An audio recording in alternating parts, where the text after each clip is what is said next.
அமைச்சர் செந்தில் பாலாஜி வந்திருக்காரு, ஜாமீன்ல வந்திருக்காரு.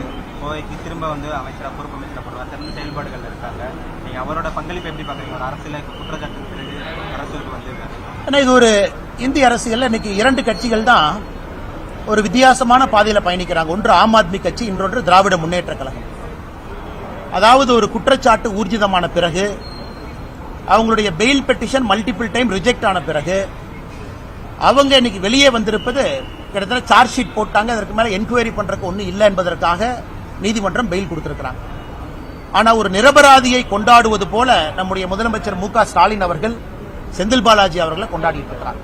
இது ஆச்சரியம். இதேதான் ஆம் ஆத்மி கட்சியில் நடக்குது. இன்னைக்கு ஆம் ஆத்மி கட்சியினுடைய நிலைமையை நினைச்சு பாருங்க. அதனால் இது புதிது கிடையாது.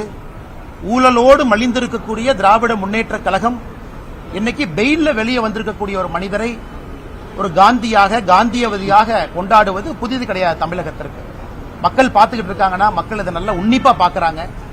கிட்டத்தட்ட இந்த புதிய அமைச்சர்களுடைய அந்த பதவியேற்பு என்பது அவர்களுக்காகவே நிறுத்தி வைக்கப்பட்டதை போல முதலமைச்சர் எத்தனை நாளா காத்துக்கிட்டு இருந்தார். அதனால் இதை பற்றி நான் அதிகமாக பேசுவதை விட தமிழக மக்கள் அதெல்லாம் பாக்குறாங்க. வருகின்ற காலத்தில் அவங்க பதிலடி கொடுப்பாங்க.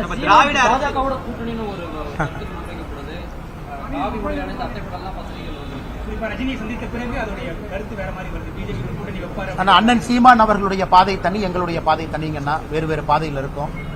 ஒரு நல்ல நண்பராக இருக்கின்றார். அதே நேரத்தில் பாரதிய ஜனதா கட்சியை காரசாரமா விமர்சிக்கிறார் பல இடத்துல.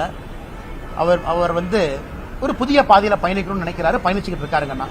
அதனால் பாரதிய ஜனதா கட்சியினுடைய பாதையும் அவர் பாதையும் கண்டிப்பாக வேறு வேறு பாதைகள். அதனால் அவருடைய பாதையில் அவர் போகட்டும், எங்க பாதையில் நாங்க போறோம். இன்னைக்கு தமிழக மக்களுக்கு நிறைய வாய்ப்பு கிடைச்சிருக்கு. மக்கள் எல்லாத்தையும் பார்த்து முடிவெடுப்பாங்க. 2026 மிக முக்கிய சரித்திர தேர்தலாக தமிழகத்தில் அமைய போகுது. காரணம், அண்ணன் சீமான் இருக்கிறாங்க, அண்ணன் விஜய் அவங்க இருக்கிறாங்க, பாரதிய ஜனதா கட்சி இருக்கு.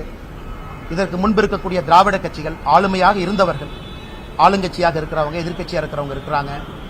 எங்களோடு கூட்டணியில் இருக்கக்கூடிய பெரிய கட்சிகள், பாட்டாளி மக்கள் கட்சியிலிருந்து அண்ணன் டிடிவி தினகரன்ல இருந்து எல்லோரும் எங்களோடு இருக்கிறாங்க. அதனால் 2026 ஒரு புதிய களமாக இருக்கும். பொறுத்திருந்து பார்ப்போம்.